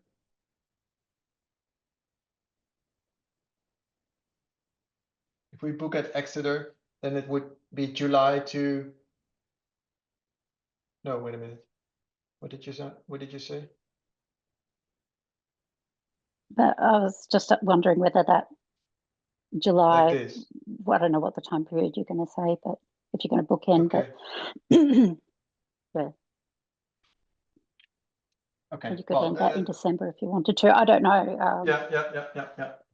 Or maybe it goes beyond that. I don't know about all the bookends. It's just a thought I had. Thank you. I'll think about it. I've sort of got a question that's a continuation of, because I was thinking similar to Catherine. And if we go back to when I first joined the movement would say, this was a long time ago, they'd say things like the king of the, South is there to restrain the king of the North. I don't know whether you remember that, Arjan. That's the language that we used to use. It's something old. Because they're in the white, and actually Elder Parminder used that recently in a presentation. So, and it sort of surprised us because that's how we used to think. And in other words, this is a terrible way of saying it, but we should be, I don't want to say okay with the king of the South being there because they're in the way of the king of the North, and it protects God's people, or however you want to say it. Do you understand what I'm saying? So I guess my question is, continuing with what Catherine said, can you see the king of the South restraining the king of the North presently? If we use the old language. The king of the South restrains the king of the North. Yeah, okay. So restraining, in effect, that if the king of the South was not there, it would be the unilateral power policing the Correct. world, ruling the world. Yes. So my point is the king of the South presently, has it got power that it's holding back the king of the North at the moment? And if it's not, when did that restraint stop? Because I personally, I don't see the king of the South holding the king of the North back in any way. They're just doing what they want. Yeah. So when did that stop? When did the king of the South stop being such a power that it stops the king of the North? And that's how we used to think about it prophetically. If we step back forget about waymarks for a second, and we just step back and think, what's the actual prophetic principle here? When did the king of the South stop restraining that king of the North? And you've been looking at this more than anyone, so my logic tells me right now, without identifying waymarks, the king of the South isn't holding the king of the North back in any way. No, at the moment, no. I don't think so. Can I make a comment on that too, please? Yeah.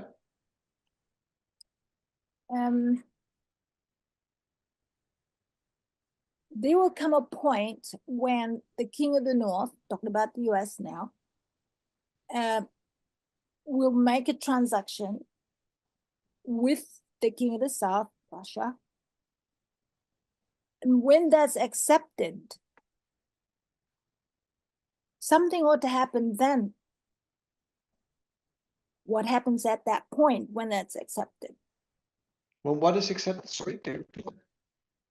If right now Donald Trump is trying to make transactional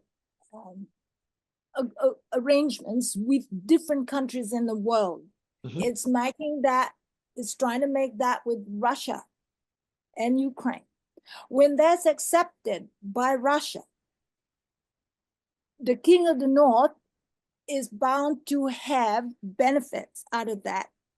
And Russia will lose something out of that transaction. What will we call that? I don't know, but maybe I can see it in my mind, the negotiations coming to that point, just like he's doing with other Canada, Mexico, China. Yeah, but So I think that what do we call that? I think that the war in Ukraine is the only chance the King of the South is using to restrain the King of the North. And after this negotiation done, then that's it. There's no more power for Russia after. Well, I'm thinking in terms of, he just volunteered my thoughts, but that's what I'm asking. I'm really asking you what happens then. And I'm thinking, when you cede your power to the King of the North, then he takes power. I think it's not limited to this either peace deal or that one peace deal is it all. I think it's this whole process. So I'll get back to your question, but to answer Brendan's question, which was related, is when does this start? And I think you can mark 2021 as already the start, where Biden takes control of the situation. So like, no, wait a minute, we need to deal with this, and we're going to control this situation, and we're going to control the narrative, and we're going to deal with this. And although you perhaps cannot see it so much, this is really the starting point of what we see today. Now it's Trump, and Trump does it Trump's way. But it actually happened there in 2021, where I think already Putin lost its power. I'm not saying that all his power was gone, but this is where it started, and that gradually ends all the way at the end. So it's difficult to, if I really want to mark a starting point, I would say it's 2021, and it came into a, how do you say that? It went very quick when the Trump administration started, of course. I mean, if you only think that the Trump administration is now for 2 months in office, it feels like 4 years. It's been going very quick since Donald Trump is in office.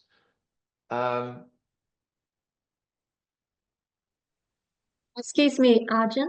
It was pretty profound what Biden did to Putin in 2021, because he was calling out his disinformation, and the King of the South had that advantage over America for years and years. So it was quite profound what Biden was doing.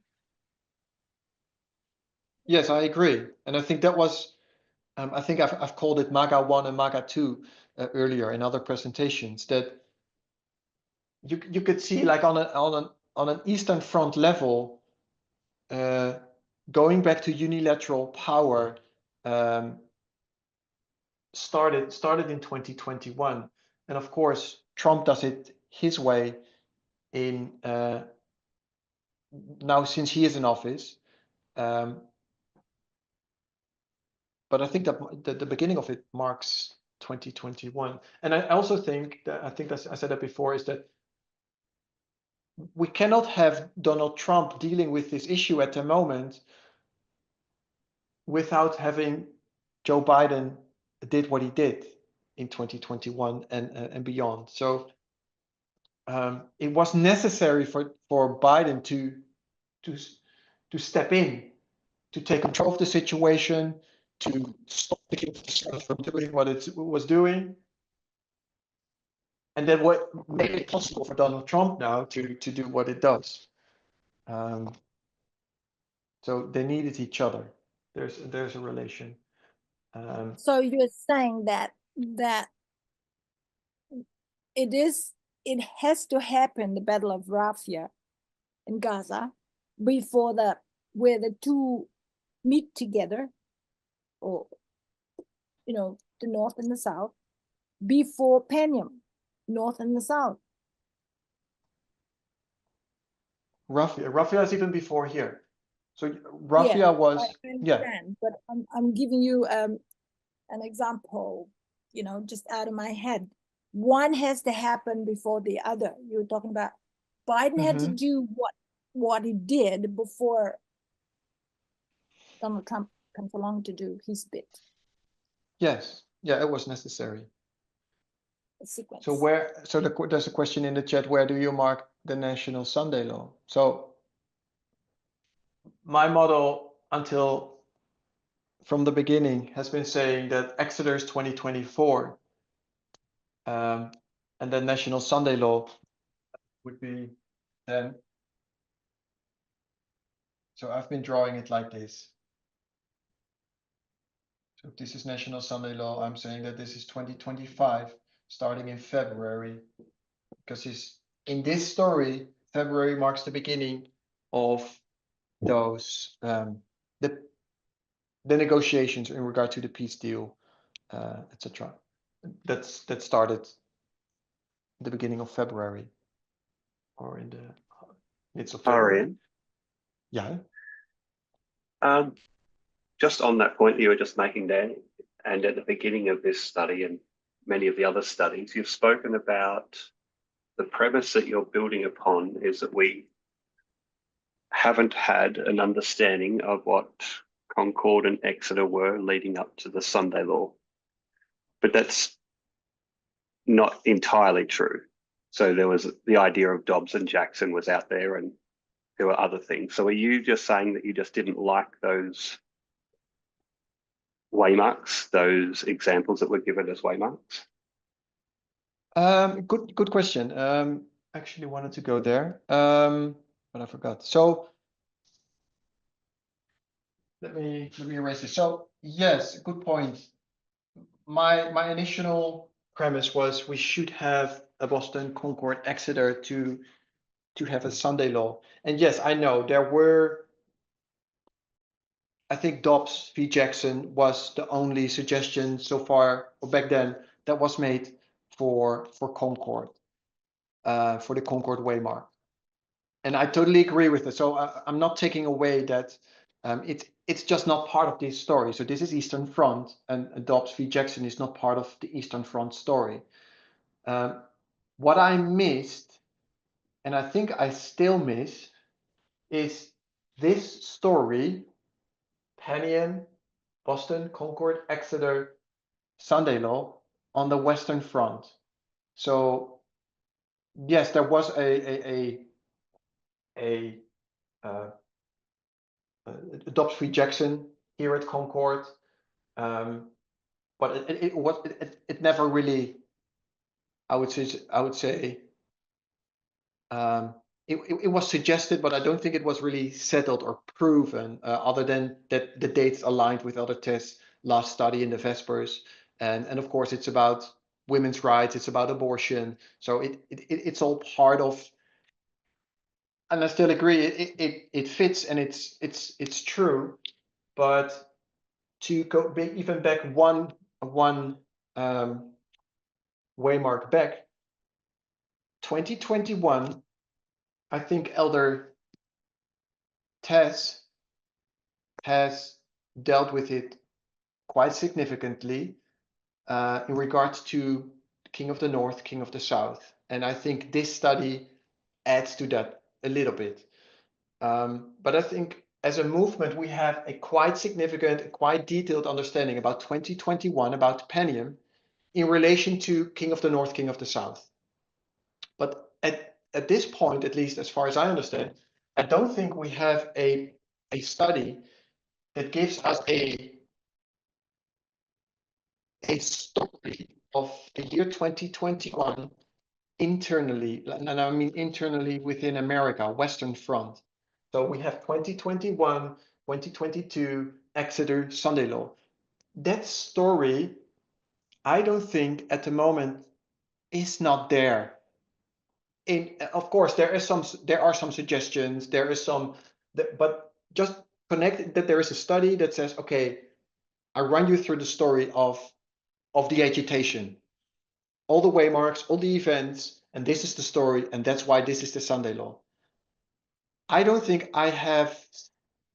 I could be wrong, but I don't have. I don't think I have seen that so far, and that has been my premise from the beginning. Because I said Boston Concord. We need a Boston Concord Exeter to understand the Sunday law, and then what I did is I went into Eastern Front, and which is fine, but it doesn't. It's not solving the problem. I did not solve the problem. I went into Boston Concord Exeter, but it was Eastern Front, and I think somebody should do the same thing for Western Front. And I know Elder Terry is dealing with that. She has a thread of 2014, 19, 2021 to 2024. So there is that story. But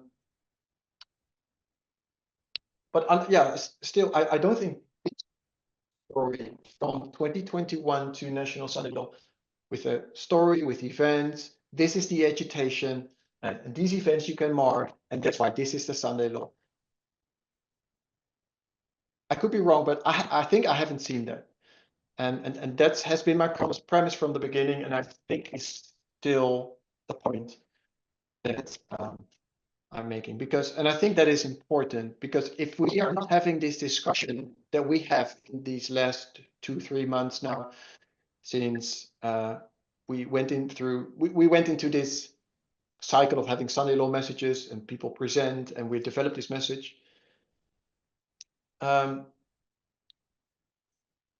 Basically, what we just had, and I don't want to. How do you say that? What's the word? Sorry. Undermine. No, I don't want to talk it down or talk bad about it or something. But if we haven't done what we're doing now, we only had the study of Quintus Fabius Maximus Gurgius, and I think that's not good enough for us to have a solid Sunday law message. I think we need to have a story. We need to have a thread. So this movement, this movement was all excited about the Quintus Fabius Maximus Gurgius studies. It's like, oh, Sunday law is July 18, etc. But we did not have the story, and the process. We are in a process now to really even understand why that is the Sunday law. If July 18 is the Sunday law, we need a story that tells the Sunday law, and I think Terry is doing that at the moment. And I think that is important to do and to have. So far, this is the one that I missed. I'm sorry. Can I just jump in there? Yeah. Okay. So, speaking for me, I've seen Elder Terry clearly lay out a story, and so Okay. I'm not understanding what. And it sounds like you're not seeing it, and that's fine. But my understanding is it's the Republican Party. It's always been the Republican Party. That's the story. It's been the story from 2014. It's a 10-year bookend to 2024. It's the story of the Republican Party, or the new Republican Party, because the old one doesn't exist, because Trumpism, or however else you want to call it, the Sunday law movement, it needs a beast to ride.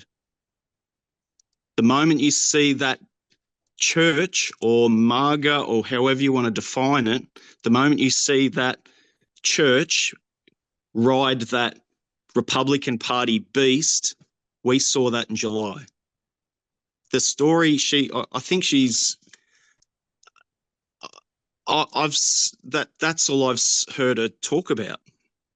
Yes, I So see that. I'm not. No, I see that And for so the Republican Party. it's always been that. Elder Tess has gone painstakingly, even through the Vespers study, to explain what is going on. And and even when we understood 2014, the primary focus was the Republican Party, because how else are you going to get a state or a civil power? They need to create one. Mhm. So the moment you saw the church or the MAGA movement or the Sunday law movement, however you want to define it, when that finally found its beast to sit on, to now, and I guess if you go back to Aldous Terry's studies and look at it from that point of view, and then you start looking at, I guess May 30 with the hush money case where he's convicted. The thread's not Donald Trump. The thread is all those Republican leaders who stood out the back there on the side with their red ties. That's the Republican Party leadership.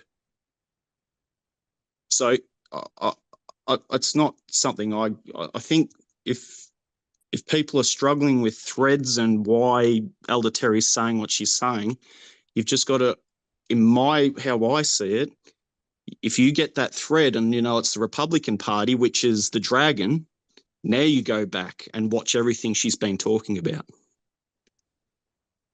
Until you understand it's a Republican Party, because I see people talk, oh, it's Trump, it's this, it's that, and they're all over the place. And but the moment you identify that, and it's not just Elder Terry, Elder Terry identified that it's the Republican Party, but it's actually Curtis who explained why it's the Republican Party.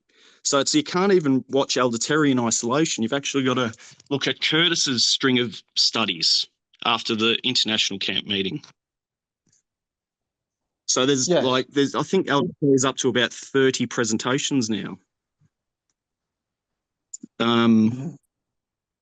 That's how I see it. Yeah, thank you. And I think he's been very, very clear. So can you repeat that? I think she's been very, very clear in what the story is. Arjan, just on that point that you made a minute ago, you said without QFMG, you said something like there's no time attached to it or something like that. There's a lack of evidence towards Terry's message. Do you want to just clarify what you mean there for me? The only point is I'm saying if the whole development of the message that we go through at the moment, I think it's very necessary, because otherwise we only had the Quintus Fabius Maximus Goethe study, which shows July 18. But I think it's much, but it doesn't give you the story, so to speak. So I think that the story that we are that is developed at the moment, and Elder Terry has been teaching, is I think more important and is I would say of a bigger proof than the Quintus Fabius Maximus Goethe study. I think the Sunday law, the Quintus Fabius Maximus Goethe study is a nice to have one, but I don't think should be used as the sole evidence. Oh, I'm sorry. Someone is calling me. I'm sure she would agree with you with that, because she'll say that's not our primary witness. She's going to say that's a secondary witness. I guess part of what Brendan was saying just a minute ago is that Curtis has been doing these studies that complement the information that's given about the Republican Party that's taking place, along with the I think he's got about 9 time-setting waymarks that take you to 2024 that shows this build-up of this Republican Party. So I'm just saying it's not the only evidence in my mind. No, Yes. True. Okay. Can I just interrupt? Sorry to interrupt, but I have been sort of trying to find a little spot because we've been going for a bit over 2 hours, and it is getting quite late for those living further east, Fiji and in New Zealand. It's something we could probably easily do 2 or 3 meetings on without any problem at all. So if you in the future, maybe we can even get you back. But I think we might have to. Is there anything you'd like to say just before we close, or before you close in prayer? No, I think the most important things have been have been shared, and I have some food to think about as well. Yes, yes, you would. So it's no, it's good for me like this. Okay. Well, look, thank you very much. Would you like to just close in prayer for us then, please? Yes, of course. Yes. Thank you. Dear Lord, I come before you this morning or evening for my friends the other side of the planet. Lord, it's been a blessing to be with each other, to share the message that we so love and discuss and talk about it. Lord, I pray that as a movement and we as individuals will be able to settle into the truth, both intellectually and spiritually, so that we can be moved. And I'm thankful, Lord, for the process we are in right now as a movement, that you really get the opportunity to settle into the truth, to find the truth, to study the truth together. And I pray that you to continue to bless us, and that as a movement we will be strong and united on the issues that are so important. I pray that you bless my friends in Australia, in Fiji, New Zealand, that you help them to settle into the truth also, that the group might be united and strong. I pray that if possible, we may see each other again, we may study again, we may see each other at some point. I pray that you bless them. I thank you for this Sabbath day. In Jesus' name, we praise your name and we pray. Amen.